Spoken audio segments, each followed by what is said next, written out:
창문을 뗐을래 님밍로스 톱기 아니 드링한데 패널을 레이어 다 단단 먼저 아주 자라낭라 두드라 먼저 아주 자라라 티워카시 티 아니 님도 페로치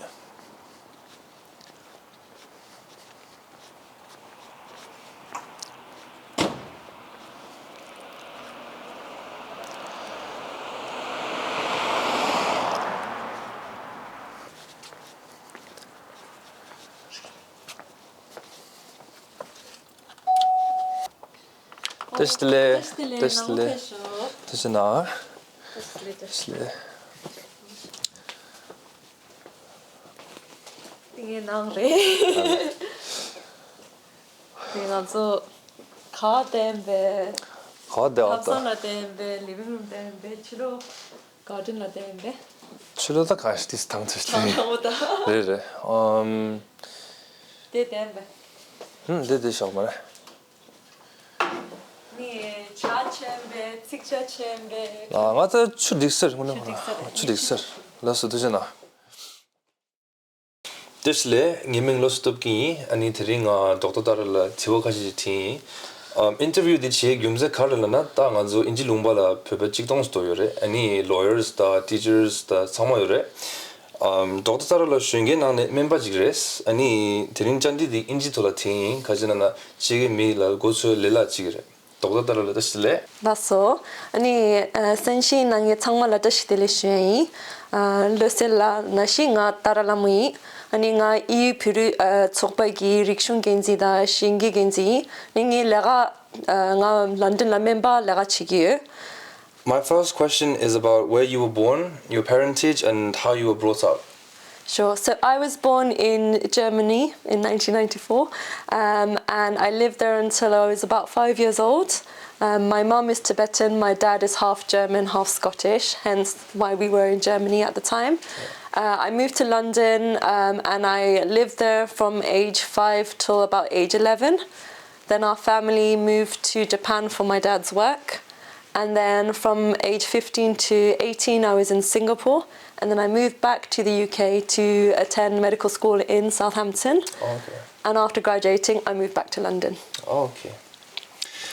The next question is about your education, your hobbies, and what you like to do in your free time. So education, I studied in many different countries. I went to international school when I was abroad. When I came back to the UK, I went to Southampton University to do medicine there. I graduated in 2017, and then I moved back to London. In terms of hobbies, I do enjoy dancing. I wouldn't say I'm necessarily very good at it, but it is something that I enjoy and I like to put effort into it. In the past, it used to be more different types of dancing, but now I really like gauche and Tibetan dance, and I like to be involved in the performances and involved in sort of leading the gauche in the Tibetan community. Okay. Next, could you please tell us about your personal achievements and your current work? Obviously I graduated medicine, then I did my GP training and I finished that in August this year. So I am a GP now, or a general practitioner, and in other countries they might call it a family doctor.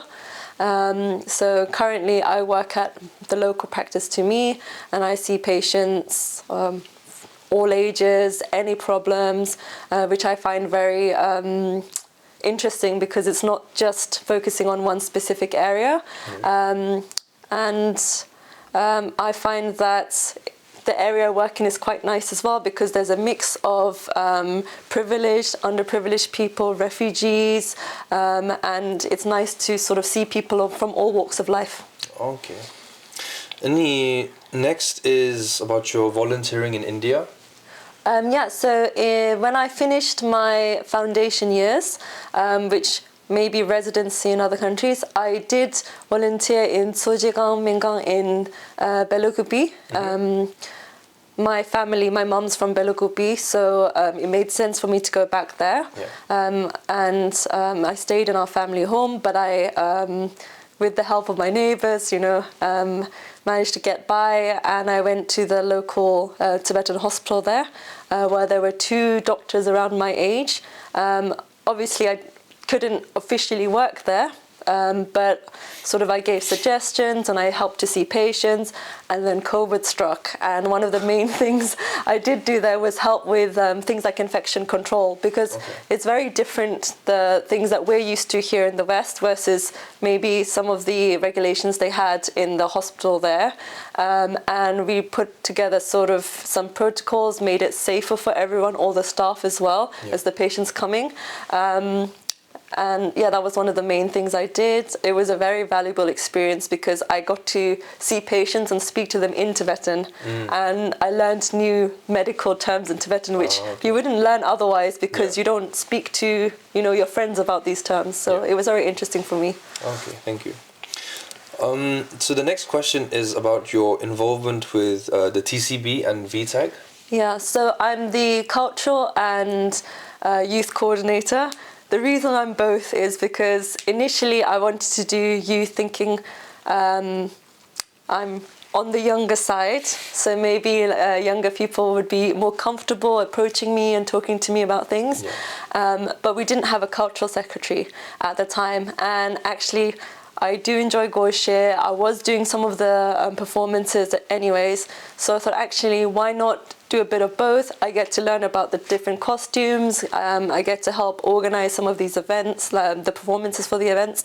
And then I spoke to my friend who was also sort of requested to be in the committee but wasn't so sure, and I said, we'll do it together, it's fine, we'll do it together. So then she came on board, and then the youth side as well, I found someone who's younger and has even more connections, and I said, look, we'll do it together. So I think now we have a nice team where we all work together, but also there is, the more people you have on board, the easier it is to organize better events, and it just means that all the events run a bit more smoothly as well. Oh, okay.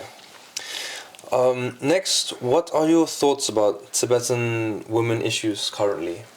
I think compared to some countries, Tibetan women's rights are obviously a lot better, but every country, even the West, has room for improvement. What I think is really nice is compared to in the past, the government, there are 3 female kalu, which is very different to in the past, and I think it's great actually, the improvements that have been made.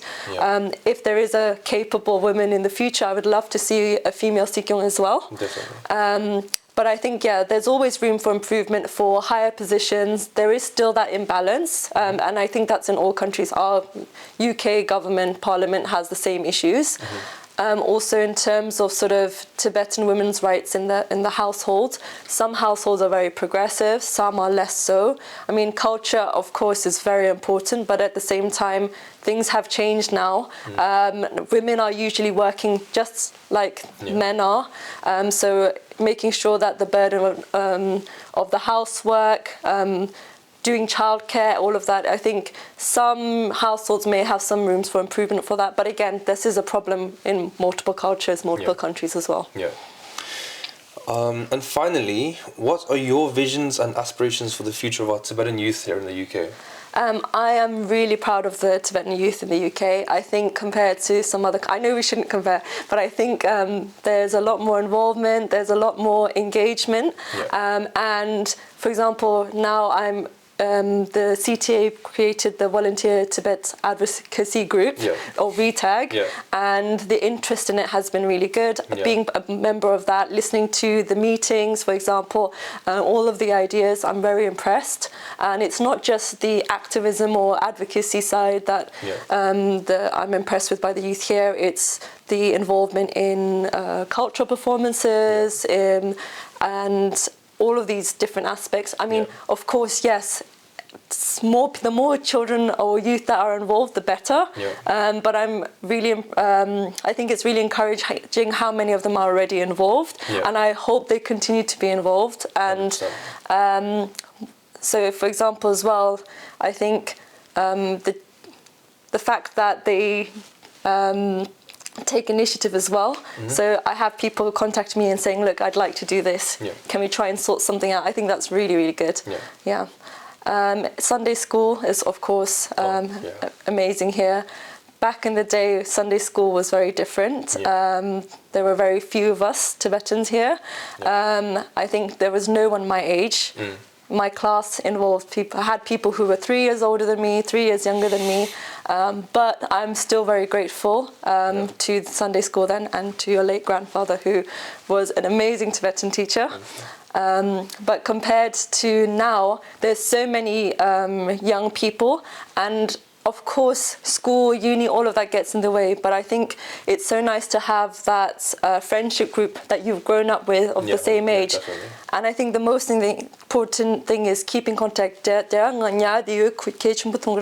Yeah, so that's really, really important. So when you're back from uni, when you're done, exploring the world, all of that stuff, if you have that community, that's how you maintain the sort of passion for Tibet, our culture, our movement, everything. Yeah. I have another question. As we know, all over the world currently Gorshe is trending, but why do you feel like there's a lack of male participation in cultural performances in Gorshe here in the UK? So I think a lot of girls or females are interested in Gorshe, and as soon as the music starts and I start playing the songs from my playlist, all the ladies are ready. Some men, but not so many. And I think part of it is there's a bit of a culture of like, oh yeah, Gorshe for the ladies. I mean, it's a bit unfortunate. I think it's also like in Toronto, for example, in New York, when you see the YouTube, it's always more women than men there. From some people I've asked, they say, oh, I feel a little bit shy to join in the beginning. Other people will sort of make fun of me, which I think is so ridiculous because, it's our culture. And once you start doing it, you automatically pick up the steps as you keep doing it. And it's actually quite fun to do. And you can see people are enjoying themselves. It's just that initial courage to join. But I think something that would help with that is encouraging younger guys to join us. So there's this culture, or not culture, there's this, obviously the London Tibetan Football Club, it's great, the boys go there, but actually if some of them also are more involved in Gorshe or performances, I think it'll make it more of a, it's a 100%. Nice thing to do. So like even now, I think it's very encouraging when I approached you and some of the other younger boys to see if we could do a Ngari performance for Losel.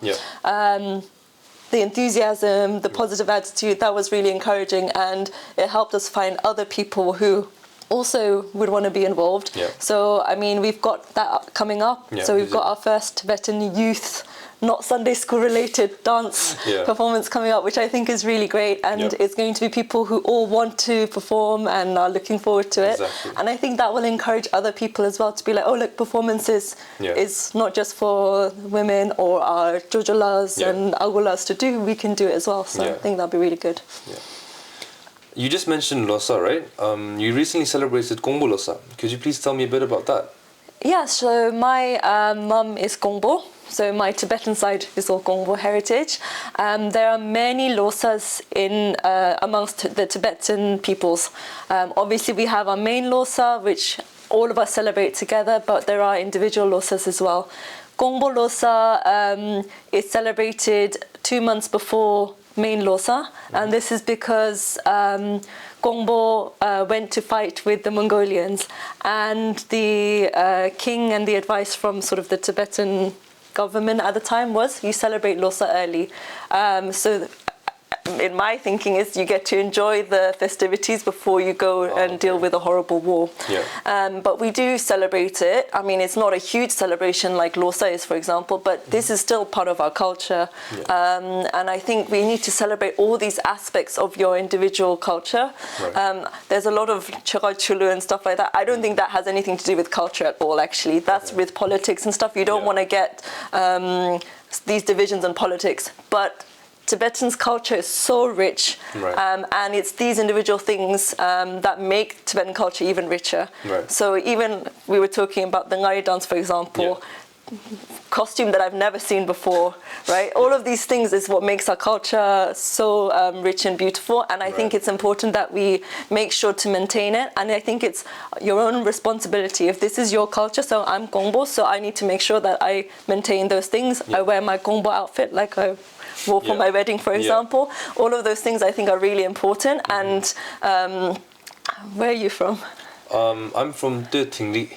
So I think any cultural customs you have, it'd be lovely to see them, to teach other people about them so that they can get involved as well. I think that's really important, because we don't really, it doesn't come naturally anymore, because we're not in Tibet, we're not in our homelands, our Payu anymore.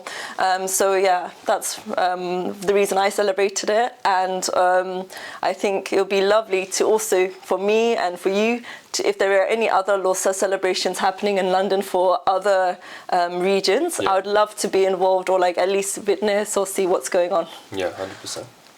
So I've finished my questions for now. Do you have anything you'd like to add? Yes, but I'll say it in Tibetan.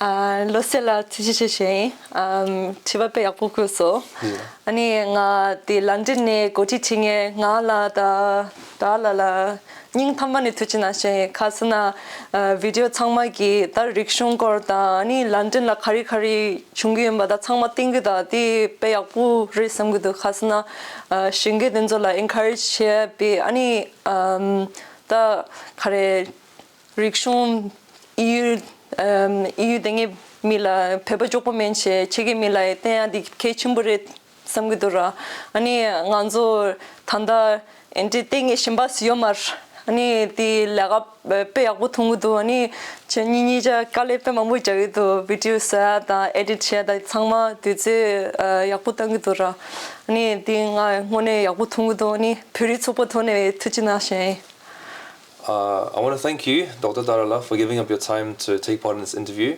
I would like to thank you, Amla, Ajayangjala, who's behind the scenes, for hosting this interview. And thank you to all the people watching for tuning in. And yeah, like, share, subscribe. Tijana.